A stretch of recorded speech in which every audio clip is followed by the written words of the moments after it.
coração dos irmãos encarnados. E muitas das vezes a gente pensa, tão poucas pessoas, né? Hoje na palestra tem pouca gente. Na verdade, a gente sempre tem a mania de olhar para quem está aqui atrelado ao corpo físico.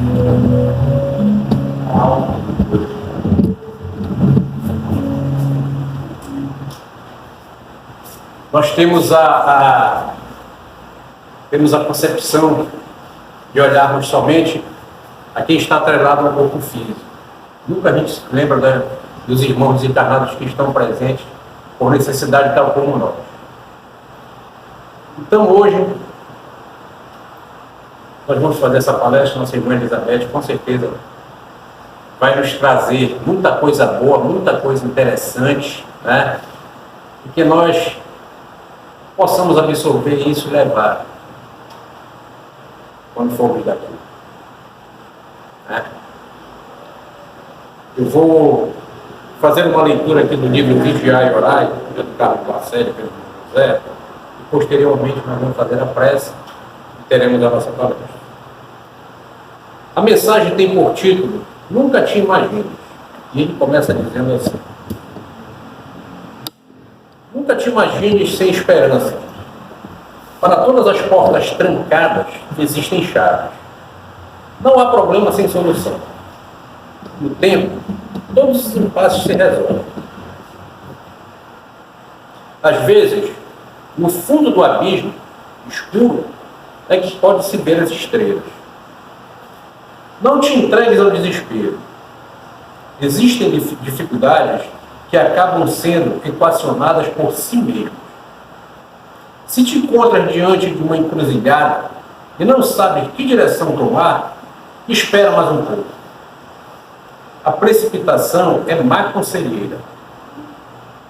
Para que certos nós se desfaçam, não adianta a tesoura, que corta e dilacera.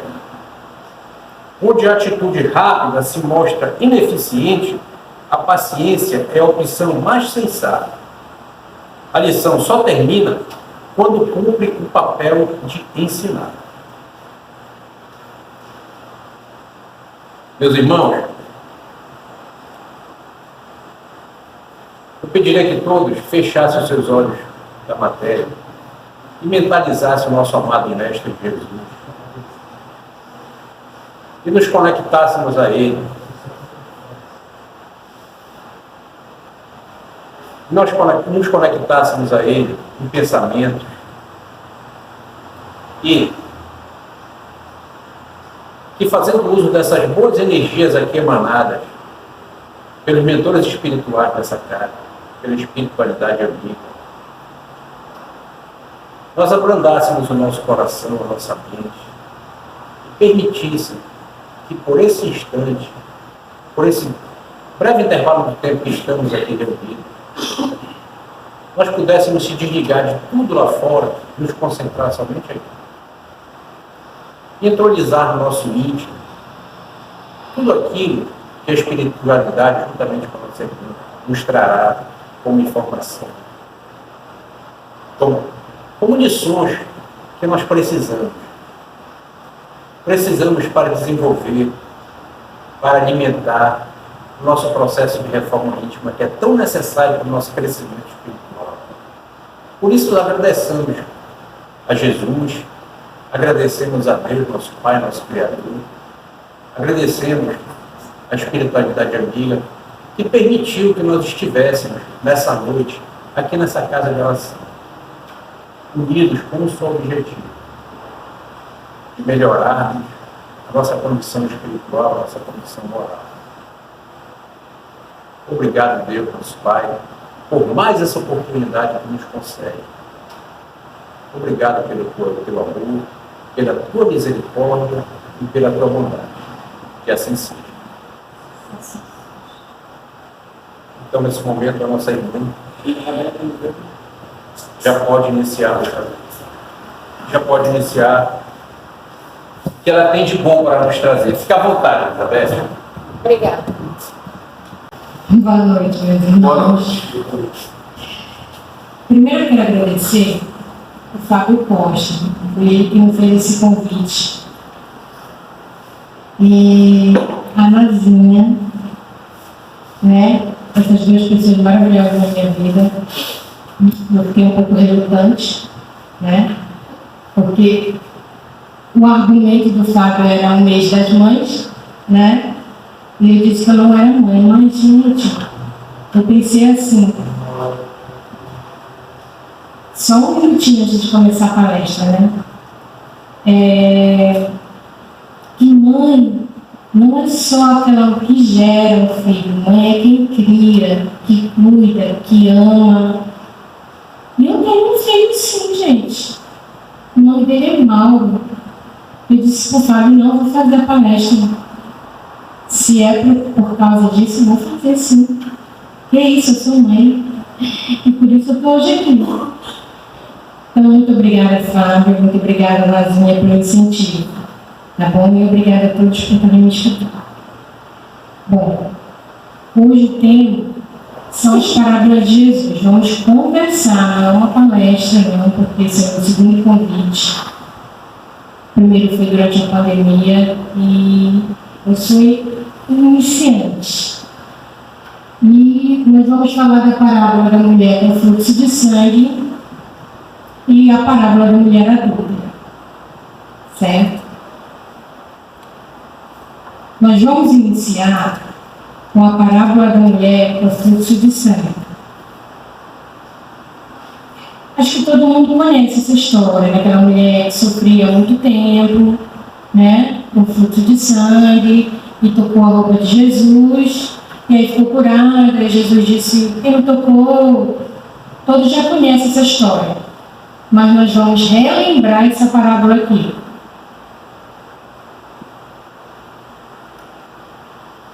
Esse episódio, essa parábola, se encontra em 3 dos 4 evangelhos. Mateus, Marcos e Lucas. Estão aí as citações. Eu escolhi o evangelho de Lucas porque eu achei o evangelho mais detalhado da parábola. Conta melhor a história. E a parábola diz assim: e uma mulher que tinha um fluxo de sangue havia 12 anos e gastara com os médicos todos os seus haveres, todo o seu dinheiro, e por nenhum pudera ser curada. Chegando por detrás dele, Jesus, tocou na hora do seu vestido e logo estancou o fluxo do seu sangue. E disse Jesus: quem é que me tocou? E negando todos, disse Pedro e os que estavam com ele: Mestre, a multidão te aperta e te oprime, e dizes, quem é que me tocou? Eles ficaram abismados, né? Porque tinha tanta gente ali. Como assim? E disse Jesus: alguém me tocou, porque bem conheci que de mim saiu virtude. Disse Jesus. Então, vendo a mulher que não podia ocultar-se, aproximou-se tremendo e prostrando-se ante ele, Jesus, declarou-lhe diante de todo o povo a causa por que ele havia tocado e como logo sarara. Ela, morrendo de medo, em desespero, se prostrou diante do mestre e disse: fui eu que te toquei, mas eu sarei, eu estou curada. E lhe disse Jesus: tem bom ânimo, filha, a tua fé te salvou, vai em paz. Eu quero fazer uma reflexão dessa parábola para tirar a essência espiritual dela. Mas antes, eu quero trazer para o contexto de hoje, 1º de maio, né, de 2023. Se fosse hoje, essa mulher sendo curada por Jesus, por Messias, uma mulher qualquer aí com um fluxo de sangue, mais de 10 anos, e já tinha feito todos os exames possíveis, tomografia, tudo, tomar todos os medicamentos e não ficava boa, até que ela ouviu falar de Messias e foi curada lá com Messias. Como vocês reagiriam diante de uma situação dessa? Dela chegar assim, olha, eu fui curada pelo Messias. Vocês vendo ela ser curada pelo Messias. Eu, Elizabeth, eu reagiria normal, para mim seria normal. Para mim tanto faz se alguém... E tem pessoas que realmente curam até hoje, né? Tanto faz se curar de uma hemorragia, ou de um câncer, ou de um AIDS, ou de um... Seja qual doença for. Para mim não faz diferença. Não sei se faz para você, mas para mim não faz diferença nenhuma. Mas a gente não está em 2023. A gente está na Palestina do século I. Será que o significado é o mesmo lá? Será que é o mesmo significado de hoje, de 2023?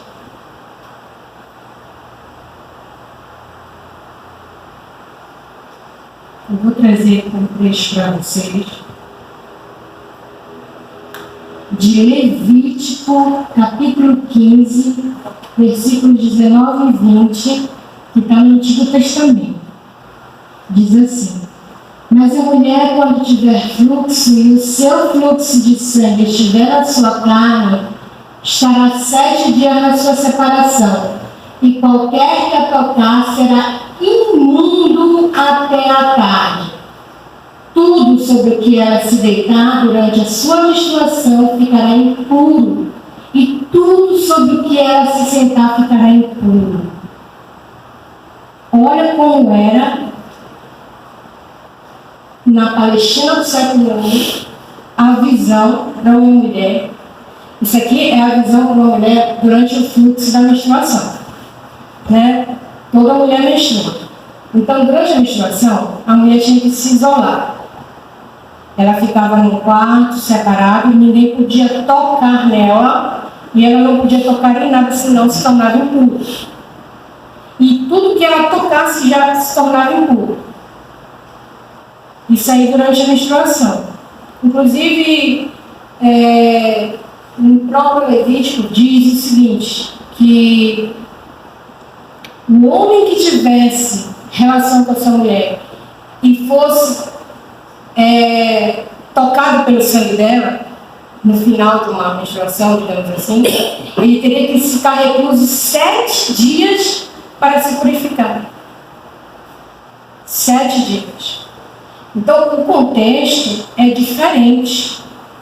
Nós temos aqui uma mulher que tem um fluxo de sangue de 12 anos, ela está sofrendo há 12 anos com fluxo de sangue. Aí vocês ficam imaginando, ela está na Palestina do século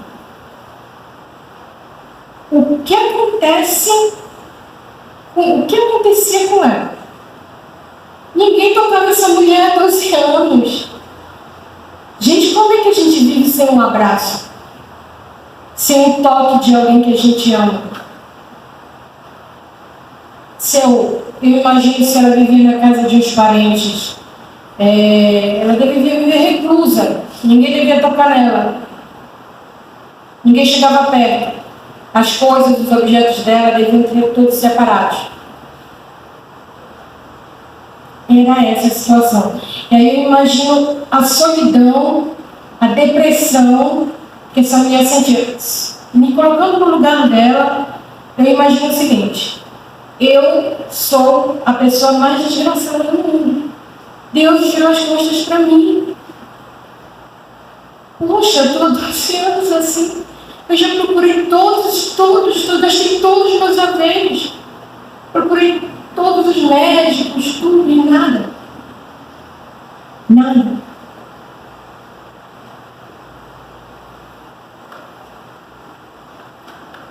Mas ela foi curada.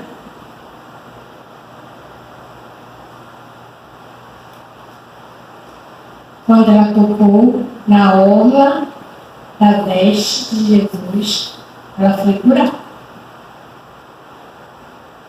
É isso?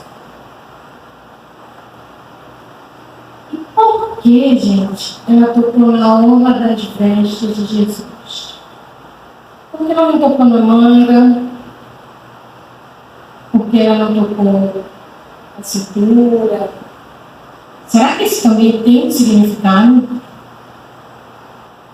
Vamos ver. Antigo Testamento, Números, capítulo 15, versículos 38 e 40. O Antigo Testamento é como se fosse Deus falando para Moisés. Então, é assim, como se Deus estivesse falando. Fala aos filhos de Israel e diz-lhes que nas obras das suas vestes façam franjas pelas suas gerações e nas franjas das bordas ponham um cordão azul.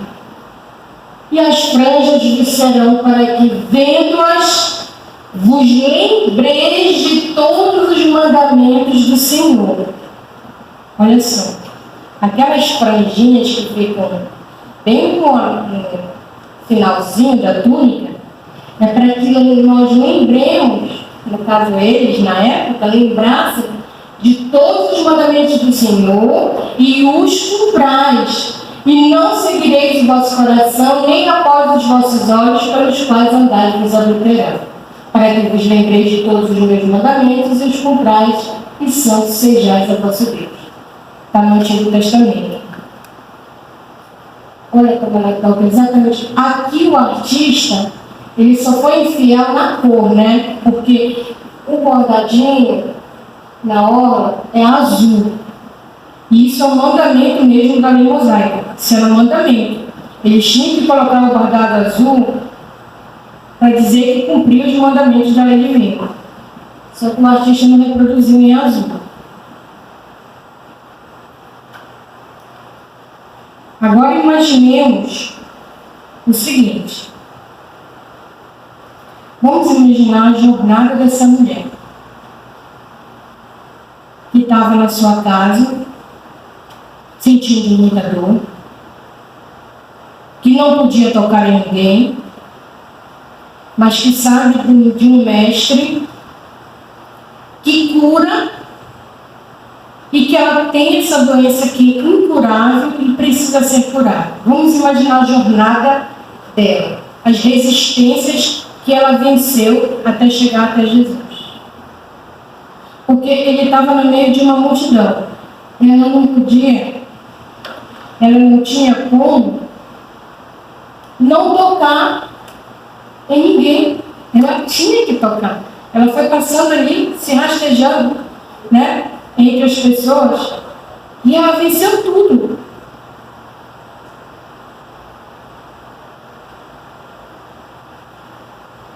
Por que ela toca nas franjas no manto de Jesus? Qual o significado espiritual e moral dessa túnica? Como nós colocamos anteriormente, trazer a lembrança da lei divina, dos mandamentos da lei divina e da prática desses mandamentos. Porque quando ela toca, ela está dizendo: eu estou de volta, Senhor. Eu quero respeitar a lei divina. Eu quero cumprir a lei divina. Eu estou aqui pronta para cumprir os teus mandamentos. Então eu toco ali naquela hora. Ela só precisava disso. Entendeu?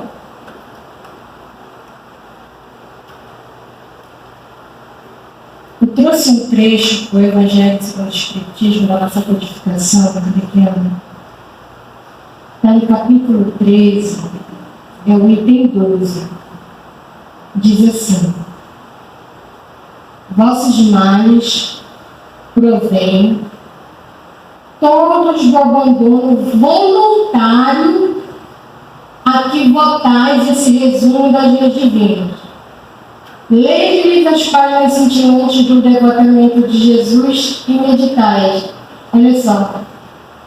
Os nossos males, eles provêm do abandono que nós abandonamos as leis divinas. Nós, esses males que nos acometem, porque nós abandonamos a linha de Deus. É tão fácil. A forma não é mágica.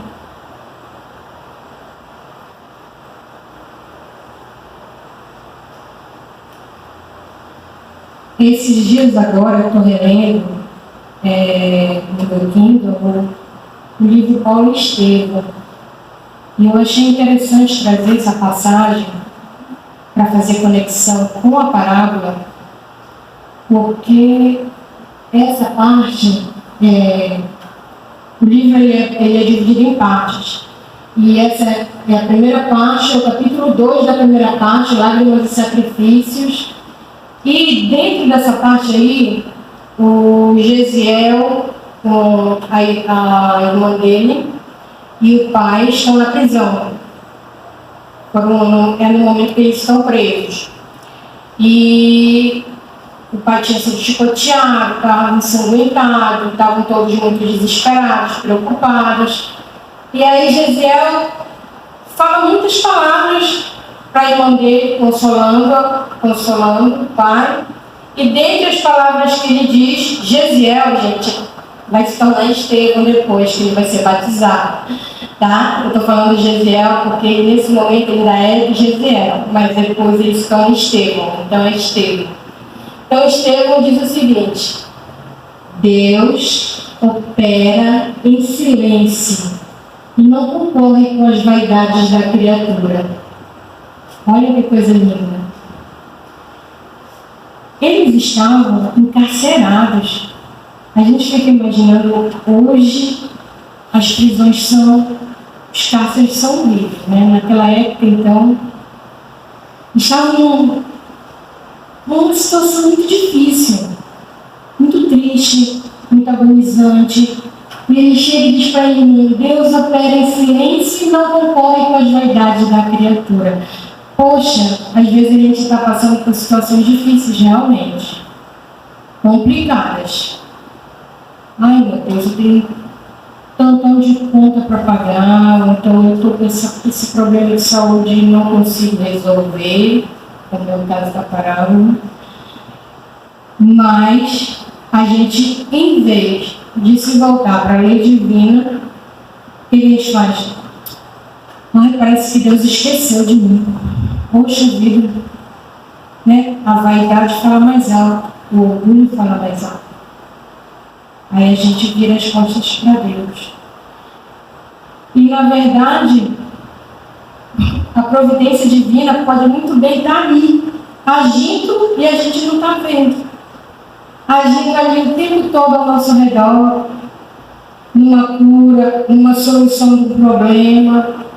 E a gente, em vez de nos conectarmos com Deus, de nos conectarmos com os mandamentos, de nos conectarmos com as leis divinas, para entrarmos em sintonia com esses irmãos, viramos as costas. Por quê? Por causa da vaidade.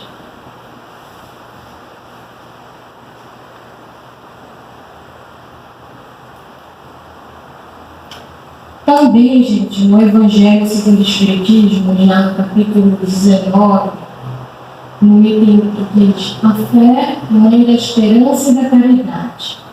É um item bem grande, por isso eu trouxe só os trechinhos aqui para a gente fazer uma análise, porque essa parábola, ela fala muito de fé, né? Essa mulher, ela foi muito corajosa, não é isso? A primeira lição que nós tiramos dessa parábola é que o quê? A fé tem que ser ativa. Ela podia muito bem ficar na casa dela deitada dizendo: Jesus, vem aqui em casa. Jesus, passa aqui na minha rua, entra aqui na minha casa. Não podia? Mas não, foi isso que ela fez? Não, ela venceu a multidão, gente. E ela não podia. Aí esses trechozinhos que eu trouxe dizem o seguinte: para ser proveitosa, a fé tem de ser ativa, não deve entorpecer-se. É como eu falei, essa é a primeira lição da parábola, que ela mostra que ela teve uma fé ativa. Ela se levantou e foi até ele, até o mestre. Inspiração divina, A fé desperta todos os instintos nobres que encaminham o homem para o bem. É a base da regeneração. Poxa, a gente fala tanto em regeneração. Nosso planeta vai se transformar num planeta de regeneração. Mas será que a gente tem realmente fé nisso? O que nós estamos fazendo para que esse planeta se transforme num planeta de regeneração? O que eu estou fazendo? Qual é o meu comportamento? Quais são os meus pensamentos, as minhas ações?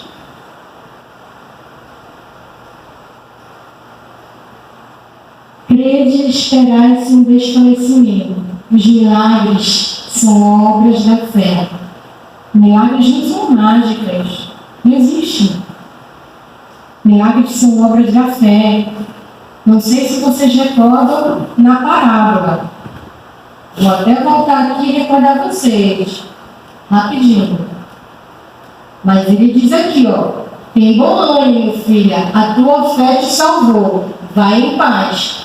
Ele falou, tem bom ânimo, filha, eu te salvei, vai em paz? Não. Ele disse, tem bom ânimo, filha, Deus te salvou, vai em paz? Ele disse, tem bom ânimo, filha, a tua fé te salva, vai em paz.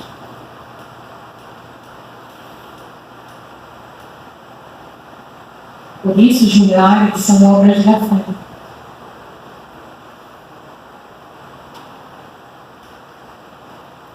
E agora, no nosso segundo momento, vamos falar da parábola da mulher adulta, né? Também todo mundo conhece essa parábola, né? Daquela mulher que levou na estrada, fariseu, escribas, Jesus silencia, fica escrevendo na areia e tal. Depois vai lá e diz, quem atira a primeira pedra que não tiver pecado. Pois é essa historinha aí que nós vamos relembrar. Essa parábola, ela está no Evangelho de João. E eu trouxe a tradução do Haroldo Dutra, que diz assim: Jesus, porém, foi para o Monte das Oliveiras. De madrugada na época era ao alvorecer. Ele, Jesus, foi novamente para o templo, todo o povo vinha até ele, e após sentar-se, lhes ensinava. Jesus estava ali sentado, ensinando, quando, de repente, vem os escribas e fariseus, os doutores da lei, conduzem uma mulher apanhada em adultério e a colocam em pé no meio. Jesus já estava ali com uma multidão de pessoas. E aí eles conduzem a mulher e trazem. Dizem a ele: Mestre, esta mulher foi apanhada em flagrante adulterando. Falaram para Jesus. Na lei nos ordenou Moisés serem apedrejadas tais mulheres. Portanto, o que dizes tu? E agora? Será que Jesus disse para apedrejar? Será que Jesus disse para não apedrejar? Todo mundo já conhece essa história, então eu vou passar. A gente sabe que eles diziam isso testando para terem de que o acusar. Jesus, porém, curvando-se para baixo, quer dizer, estava ali sentado, ele saiu, curvou-se e começou a escrever na terra com o dedo. Mas, como continuava a interrogá-lo, eles não pararam. Bora, resolve o caso. Ela é uma adúltera. E aí, a lei mosaica diz para apedrejar. Bora, ficaram insistindo. Né? Jesus desencurvou-se, quer dizer, levantou e lhes disse: quem dentre vós estiver sem pecado, atire sobre ela a primeira pedra. E, inclinando-se novamente, voltou e começou a escrever no chão. Mas é o que ele estava fazendo antes. Os que tinham ouvido saíam um por um, começando pelos mais velhos. Ele, Jesus, foi deixado sozinho e a mulher estava no meio. Quer dizer, o povo que ele estava conversando ficou ali parado, a mulher ficou ali sozinha naquele espaço com Jesus. E agora? Agora Jesus vai dar uma lição de moral nela, né? Ela estava merecendo, né? Será, gente? Vamos ver. Desencurvando-se, Jesus disse a ela: mulher, onde estão? Ninguém te ensinou. Disse Jesus: nem eu te condeno. Vai, e a partir de agora não peques mais. Essa é a parábola da mulher adulta.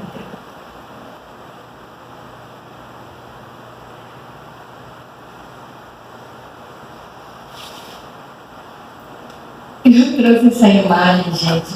Eu sei que ela é muito lúdica, ela é muito infantil. Mas os quadros bonitos que são pintados, que representam essa parábola, sempre mostram a mulher assim, deitada no chão, largada no chão. E vocês viram que o texto, a tradução do texto, ela é trazida em pé. Então, como eu achei essa imagem é a mais não realista do que aconteceu. Apesar dela ser muito infantil, assim, lúdico, mas é a mais dentro do contexto mesmo da parábola.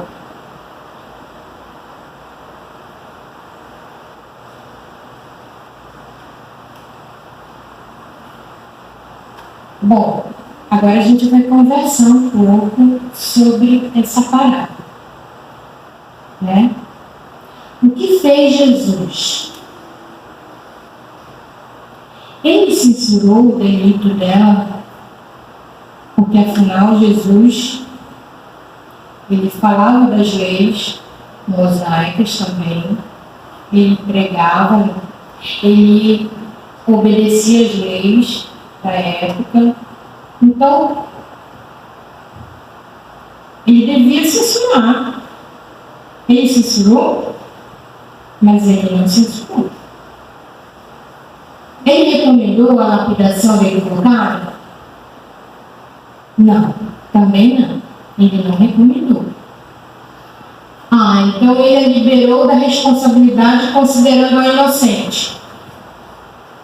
E disse: ela não é pecadora, não. É inocente. Também não, né, gente? Interpretação de texto aqui. Vamos para escolher. Então, o que fez Jesus? O que fez Jesus? Ele referiu-se à leviandade dos acusadores que se encontravam envolvidos no mesmo crime. Leviandade, gente. Leviandade é uma insensatez sem tamanho. É uma irreflexão dos mandamentos, é uma precipitação, é aquela pessoa que se precipita. A pessoa nem olha, nem pensa em si mesma, nem olha, nem vê a trave no próprio olho, só vê o ameiro no olho do outro. Nem vê os próprios defeitos e já está olhando o defeito do outro.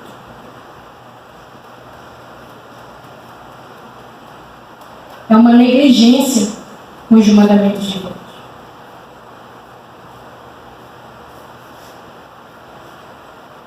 Ele desconcertou os acusadores e vingadores gratuitos. Obrigada.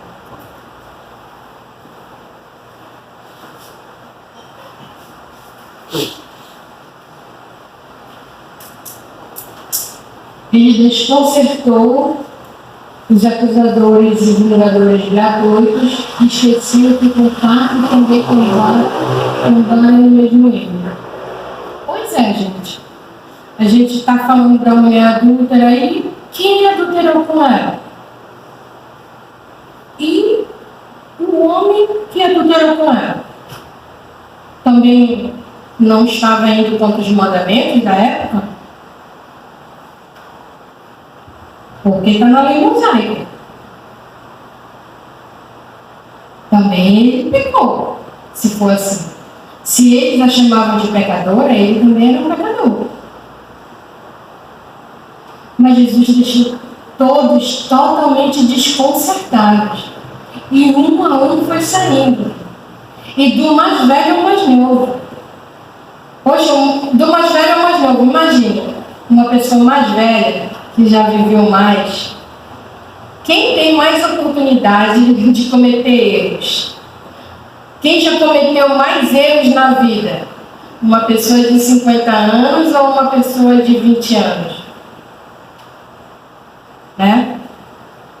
Por isso saiu dos mais velhos aos mais novos. Totalmente desconcertados.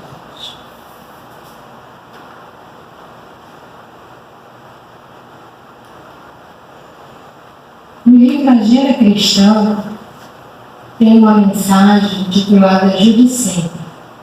Tem tudo a ver com essa passagem e eu trouxe aqui também umas partezinhas para nós refletirmos juntos. No caminho pedregoso, não atire calhaus nos outros. Transforme os calhaus em obras úteis. Calhaus são pedras. Então, quando a gente tiver uma situação difícil, às vezes a gente está passando por problemas realmente difíceis. E aí a gente acaba maltratando mal outras pessoas que não tem nada a ver com aquilo.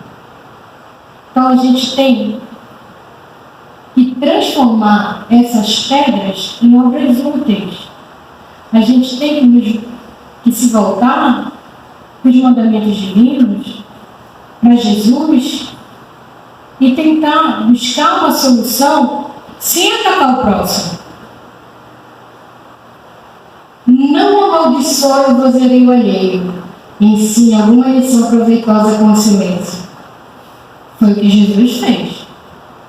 Porque ali estava o maior vozerio dos escribas, dos fariseus, estava ali aquela confusão, aquela turba que vieram com eles. Jesus fez o quê? Primeiro ele silenciou. Mas a gente, quando vê uma fofoca ou uma agonia ali, acaba às vezes se metendo no meio. E não é isso que Jesus nos ensina a fazer. Né? Ele ensina o quê? O silêncio, o recolhimento. Foi isso que ele fez. Ele só quebrou o silêncio porque ele foi estimulado. Não adote a incerteza perante as situações difíceis. Enfrente-as com a consciência limpa. Às vezes, nós estamos em situações realmente muito complicadas e aí a gente fica cheio de incerteza, né? Fica ali numa corda bamba de sentimentos, numa profusão de sentimentos assim, que nos conectam muitas vezes não com a espiritualidade amiga. E isso nos faz muito mal. Nos faz muito mal. Nós temos que manter a nossa consciência sempre limpa, apesar dos problemas. Apesar de todos os problemas que nós enfrentamos, a gente tem que manter a consciência limpa. Não é vantagem desaprovar onde todos desaprovaram. Ampare o seu irmão com a boa palavra. Às vezes a gente chega no lugar, todo mundo fala mal de uma certa pessoa.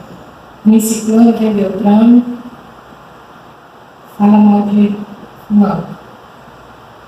E é isso. Isso aconteceu comigo, gente. Comigo. numa repetição que eu trabalhei lá em Marabá. Isso é uma vivência minha. E quando eu cheguei lá, não foi uma, duas, três, foram várias pessoas que chegaram. Sabe, eu nem conhecia ninguém. Primeiro dia de trabalho, segundo dia, a fulana é metida, a fulana é orgulhosa, a fulana não fala com ninguém, a fulana é muito mandona, a fulana é grosseira. Eu disse, meu Deus, fiquei pensando comigo, por que tanto ataque com essa pessoa? Será que ela merece todos esses ataques? Eu fiquei refletindo.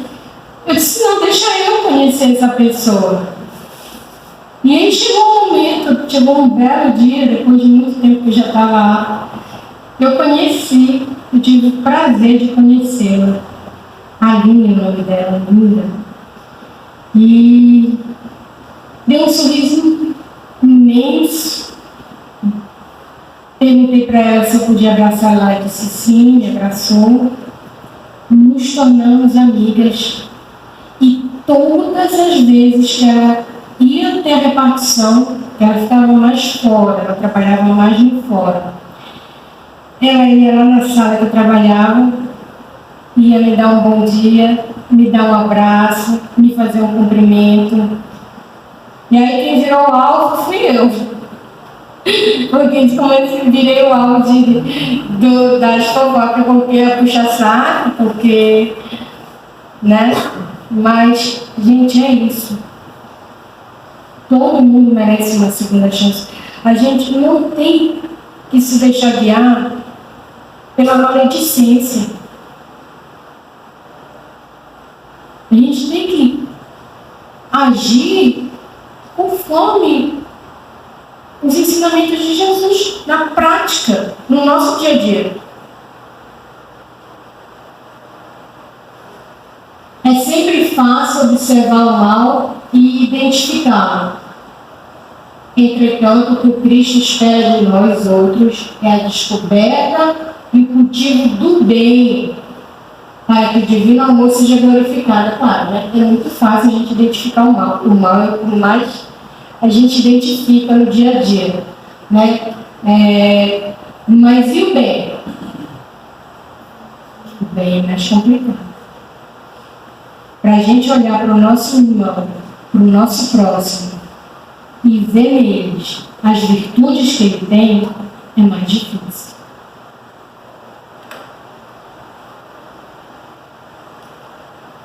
Evangelho segundo o Espiritismo, capítulo 10, item 13. Esse trecho aqui também tem tudo a ver com a nossa parábola, e diz o seguinte: não é possível que Jesus haja proibido se censurar o mal, uma vez que ele próprio nos deu o exemplo, tendo feito até em termos enérgicos. Como assim Jesus proibiu censurar a mulher adúltera, se ele mesmo deu o exemplo lá no templo, lembra? O que quis significar é que a autoridade para censurar está na razão direta da autoridade moral daquele que censura. Então, nasce alguém culpado daquilo que condena em outrem, é abdicar dessa autoridade, é privar-se do direito de repressão. Eu só posso condenar alguém se eu tiver autoridade moral para isso. Se eu não tiver nenhuma mácula. Aos olhos de Deus, uma única autoridade legítima existe, a que se apoia no exemplo que dá do bem. É o que igualmente ressalta das palavras de Jesus. A autoridade legítima é a que se apoia no exemplo que dá do bem. É o que nós temos que fazer no nosso dia a dia. É o que nós temos que tentar implantar no nosso cotidiano.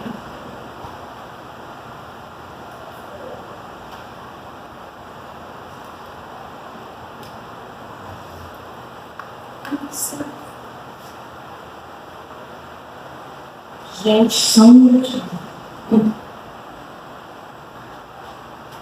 Bom, deu uma falhazinha aí. Mas, o vou terminar com vocês falando, contando, fazer um spoiler para vocês. Sensacional. Sensacional. Está nesse livro aqui, ó. Pelos Caminhos de Jesus. Esse livro não é meu, esse livro é da livraria aqui do centro.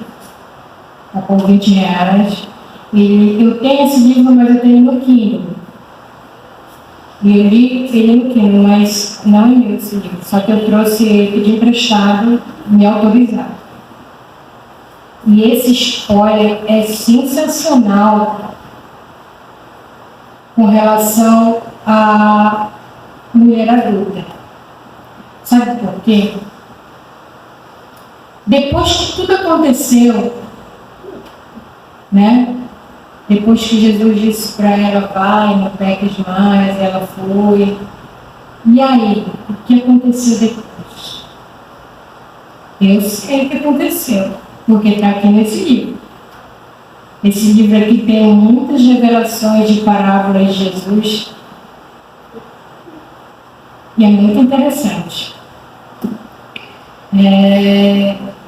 Quando chegou a noite, quando caiu a noite, ela foi procurar Jesus. Jesus estava hospedado na casa de alguém. Sempre tinha alguém que hospedava Jesus. E aí, falhou aqui, tá? Falhou aqui, não tem problema. E aí, o que aconteceu? Ela, sabendo onde Jesus estava, ela foi até ele buscar para conversar. Buscar para conversar com o mestre. Ela chegou, aí os apóstolos atenderam ela disse quem era, se identificou como uma mulher adúltera, e aí eles disseram, foram até o mestre disse, pode deixar ela entrar. E aí ela foi até Jesus e conversou com Jesus. Muito legal, conversou com Jesus. E aí ela conversou e aí ela contou a história da vida dela para ele. Ela disse que nos primeiros anos de casamento, o marido era muito apaixonado, era muito enamorado, mas que com o passar dos anos ele se cansou dela e começou a beber, começou a traí-la também. E ela ficou muito solitária, ficou muito depressiva. E nessa solidão ela começou a se deixar envolver por homens que a seduziam lentamente. E aí, até que chegou essa pessoa em si que conseguiu fazê-la ceder, né, ao adultério. Mas que ela estava totalmente arrependida, mas ela não sabia o que fazer. Ela agradecia o mestre porque ele a tinha salvo, ela ia morrer apedrejada, mas ela não sabia o que fazer, porque ela disse, eu não posso voltar para minha casa, meu marido não me aceita mais. O meu amante, entre aspas, também não me quer. Eu não sei o que fazer, Jesus. E agora? Aí o mestre, nossa bondade é infinita, né? Diz para ela, ai gente, eu acho que eu vou ler, porque as palavras dele são muito maravilhosas. Diz assim, ele fala muitas coisas lindas para ela, muitas coisas. Mas dentre essas coisas que ele fala com ela, ele conversa com ela, ele incentiva ela a buscar uma nova cidade, porque ele diz que as pessoas, elas esquecem fácil o bem, mas lembram o tempo todo o mal. Então, aquela passagem da vida dela, né? Aquela humilhação que ela passou ali, o pessoal não ia esquecer tão fácil, não. Então, o que seria melhor para ela seria a busca de uma nova paragem, né? Uma nova paisagem, uma nova cidade. E ele ainda diz o seguinte: não te preocupas com teu marido. Ela diz, que ela disse que ainda gostava do marido dela, né? Aí ela disse, não te preocupas com teu marido, que tu ainda o encontrarás. Os caminhos de vocês ainda cruzarão. E tem uma fala muito linda mesmo. Ele diz o seguinte: segue, porém, renovada pela certeza do triunfo, porquanto todo aquele que se levanta da queda encontra o apoio na fé e na luta para afirmar-se. O Pai Criador não desampara filho algum e vela devotado por todos. Coisa linda, gente. Que lição! Essas são palavras de Jesus para ela. Ela pede para seguir Jesus, né? Mas Jesus diz, não, vai, filha, não sofras mais. Segue o teu caminho, né? O teu caminho de redenção. Por quê? Porque Jesus já sabia tudo que ele ia passar, todo o calvário que ele ia enfrentar. Então, não seria vantajoso para ela acompanhá-lo. E ele ainda diz o seguinte: aonde quer que vais, eu estarei contigo, e a luz da verdade brilhará na frente, clareando o teu caminho. Quer dizer, ele estaria sempre com ela. E assim ela ficou. Gente, ela foi para uma cidade chamada Tiro. E aí, 10 anos se passaram. Ela construiu uma casa, tipo a Casa do Caminho. Não sei se vocês conhecem a Casa do Caminho. Mas cuidava ali dos leprosos, daquelas pessoas que chegavam com chagas, com úlceras abertas. Ela cuidava de todos. E aí, todo machucado, ferido, magro, pálido. Aí ela corre para acolhê-lo, dá um banho, troca as roupas, dá um caldo quente, cura as úlceras dele e começa depois a falar de Jesus para ele. E ele fala assim: eu conheço esse teu Jesus. Ela diz: tu conheces? Tu não já falando do Nazareno, do que foi crucificado? Aí ela diz: é esse mesmo. Pois então, eu conheci em pessoa. Foi? Eu tive com ele quando minha mulher me adulterou e ele virou as costas para mim. Aí ela ficou assim paralisada na frente dela. E aí ela começa a falar de Jesus para ele. Começa a trazer os ensinamentos de Cristo para ele. E uma das passagens que ela diz para ele, você me peço licença para ler rapidinho, que ela diz para ele assim, finalzinho: Deus é amor, e Jesus, por isso mesmo, nunca está longe daqueles que o querem e buscam. Agora durma em paz enquanto eu velo, porquanto nós ambos já encontramos da parábola da... Na próxima segunda-feira é a palestra aqui, ó. Maria, Mãe de Jesus. Vai ser a dona Rosimar Miranda que vai palestrar, vai ser a palestrante, tá? No mesmo horário, 19h30, aqui na casa. Certo? Nós convidamos a todos que estejam assistindo aí pelo YouTube e a todos que estejam presentes. Gente, Então vamos fazer a nossa oração para encerrar, né?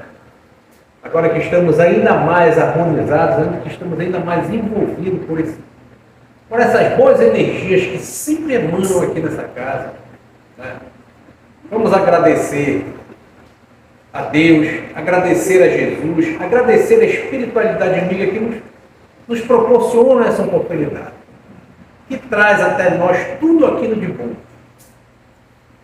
E que nós tenhamos o discernimento de aproveitar, de colocar no nosso íntimo e praticar no nosso dia a dia, na nossa casa, no nosso trabalho, com pessoas que conhecemos, com nossos familiares, com pessoas que nem conhecemos, mas que nós podemos efetivamente viver aquilo que Cristo nos trouxe, aquilo que Cristo nos deixou, e não ficarmos somente guardando.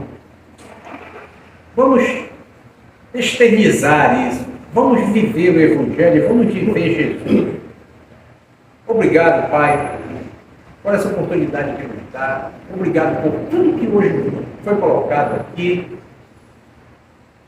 Que nós, novamente eu digo, tenhamos o discernimento de viver isso.